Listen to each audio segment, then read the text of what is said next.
While outside the hotel it was raining and the waves of floodwater were crashing against the hotel. Inside Su-chen's apartment, her eyes began to shine as her body emitted a powerful pink energy. She placed a hand on her elbow, turned her head to one side, stuck out her tongue, and started wondering what was happening. Several seconds later, she absorbed the crystal core, started looking down, and with a confused look, began to scream. While she was sitting at the table and breathing heavily, she extended her hands to the sides, started staring at them intently, and wondered if she had succeeded. The floodwater entered the hotel, filling Su-chen's room floor. She stepped onto the ground, and upon feeling the water, she was somewhat astonished to see that the water level had risen so much. At that moment, some tentacles began approaching her. Doanya turned her head to the side, and upon seeing what was in front of her eyes, she was shocked. The tentacles were actually the body of a mutant lamprey. Gradually, it opened its mouth and started climbing up her body. She looked down and, upon seeing how the mutant lamprey was slowly climbing up her body, she became terrified and couldn't help but start sweating. With a fearful look in her eyes, she began to wonder what this thing was. Just before she could make any movement, the lamprey climbed up her body and using its own body, it wrapped around her, leaving her almost immobilized. When she felt unable to move, she looked down and upon seeing that the lamprey's body was full of sticky and slippery slime, she couldn't help but feel disgusted. While she was lost in her thoughts, the lamprey approached her face. She began to look at it with a surprised expression and started sweating, wondering what was happening and how it had entered the hotel. When looking more closely, she saw that the lamprey opened its mouth, which was full of sharp teeth, and it began to approach her face. Now that she couldn't move, it started moving quickly towards her and prepared to attack. Upon seeing this, she turned her head to the side, closed her eyes, clenched her teeth tightly, and prepared herself for the attack. Luckily, the lamprey had immobilized her entire body except for her hands, so she quickly grabbed the lamprey by its head, preventing it from getting any closer. But then, several more lampreys appeared and used their bodies to surround her arms. Upon seeing this, she thought that this was not good.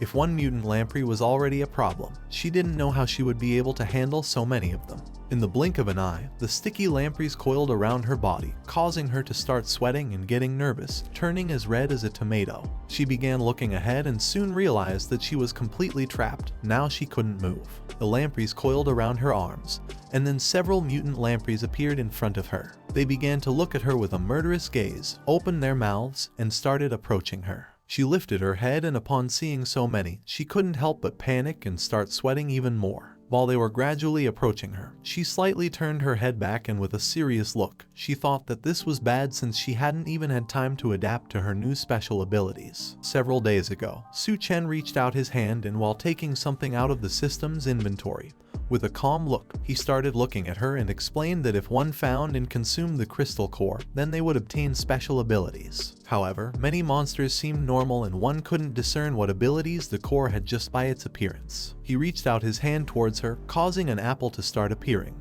Doanya, who was dressed as a nurse, began to look at the apple and asked him if she didn't even know what special abilities she had. Then how could she use them? Several seconds later, the apple came out of the system's inventory and appeared in his hand. He started looking at Doanya with a calm gaze and explained that one should only experiment, experience their own body, experience the environment surrounding them, experience all the changes, and then try to master and control the special ability. Upon remembering this, she began to look down at the ground and with a smile, started to feel her special ability. The lampreys started to approach her. She turned her head to one side and began to see their brains shining through their bodies. Upon seeing their small brains, she decided to do something. She lifted her head, and while her eyes were shining, she began to stare at the lampreys with a determined look and gave them the order to stop. Upon hearing her voice, the lampreys stepped back and with a confused look started to gaze at her and wonder what was happening. Without hesitation, the lampreys stopped coiling around her body, freeing her. While her eyes were shining, she placed a hand on her chest, started looking down, and couldn't help but feel annoyed since now her whole body was sticky. On the table was the fire axe. She began to reach out her hand to grab the axe and asked the lampreys to wait a moment as she was going to take care of them now.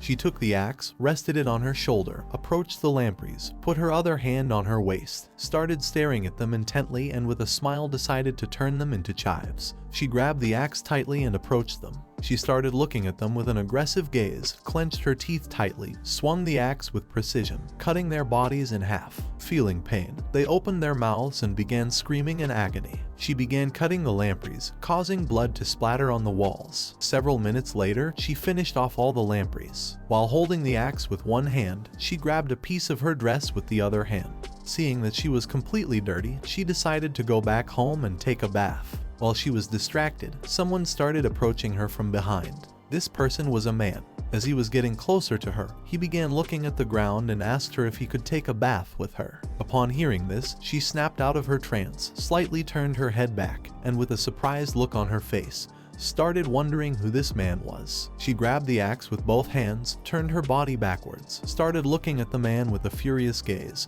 clenched her teeth tightly and asked him who he was. This man was none other than Suen. While his body was surrounded by blue energy, he began to approach her, started looking into her eyes, and with a smile praised her for finishing off the mutant lampreys and for knowing how to protect herself with weapons. Upon seeing that this man was Suen, her expression changed drastically. She began to look at him with a surprised gaze and couldn't help but be in shock. Without hesitating for a second, she jumped on top of him, gave him a hug, closed her eyes, and explained that she was very happy to see that he had returned. She also added that she had been very worried about him. Having her so close, Suen turned his head to the side and couldn't help but start sweating and getting nervous. She started feeling like something was pushing her. She opened her eyes, began looking at him, and while starting to blush, she asked him what it was. When looking more closely, she saw that he was naked. Quickly, she moved away from him, closed her eyes, extended her hands towards him and asked him to get dressed. Suen put his hand behind his head, closed his eyes, and with a smile explained to her that the water was too dirty, and that's why he had taken off his clothes. He decided to go take a quick bath. Several minutes later, the two went to Suchen's apartment and filled the bathtub with water. Both got into the bathtub. Suen put his hands behind his head, closed his eyes, and with a smile told her that this was very comfortable, and also that only when one leaves their home do they realize that being at home is the best. She started blushing, lowered her head, and silently stared at her reflection in the water. She stood up and placed her hand on his shoulder. Feeling her touch, he asked her if she had awakened her special abilities. While Suen had both arms resting on the edges of the bathtub, she approached him, put her hands on his shoulder, and as she started to blush, she asked him if he had seen how she had dealt with all the lampreys. He closed his eyes and with a smile, he replied to her that he hadn't seen it, but he had felt it through the temperature of her mouth. Upon hearing this, she was somewhat surprised and confused at the same time. She asked him what temperature he was referring to. Suen, who had his head resting on his arms, asked her what her special ability was. In response, she began massaging his back and explained that her power was a type of mind control power. Upon hearing this, he asked her if her special ability could work on food. She started to stand up and asked him if she could practice a little with him. Suen opened his eyes, slightly turned his head back, and with a confused look asked her what she meant by practicing.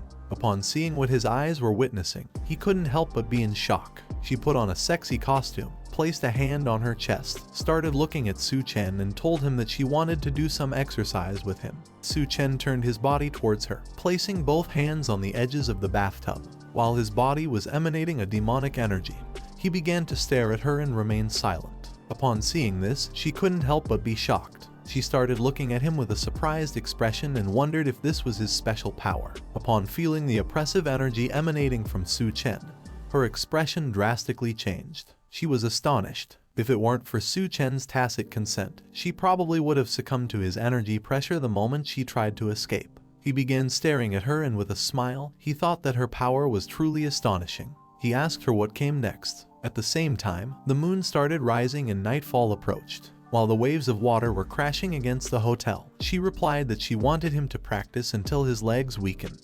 The next day, the sun came out and the floodwater calmed down. Someone pulled out a gun and started eliminating the remaining mutant lampreys that had entered the hotel, tearing their bodies into pieces. This person was Duan Yu. She was wearing a rabbit costume. She wasn't alone. Next to her was Suen, who was holding her hand and helping her improve her aim. He began to look at the lampreys and explained to her that one should concentrate, calm down, and then shoot. As she started blushing, she asked him if he didn't go to the technology university and why he was wasting time here teaching her how to shoot. They were on the roof of the hotel. He put his hands in his pants pockets, started moving away from her, and while heading towards the door, he gave her until noon to familiarize herself with her powers and her aim. He also asked her if she was from the medical university. Doon-yu, who was holding the gun with one hand, replied to him yes and also asked if something was happening. He stopped walking, turned his head towards her and with a calm look, explained to her that she had to come with him. This is the end of the video. If you guys want to see the next part, then don't forget to subscribe and like the video.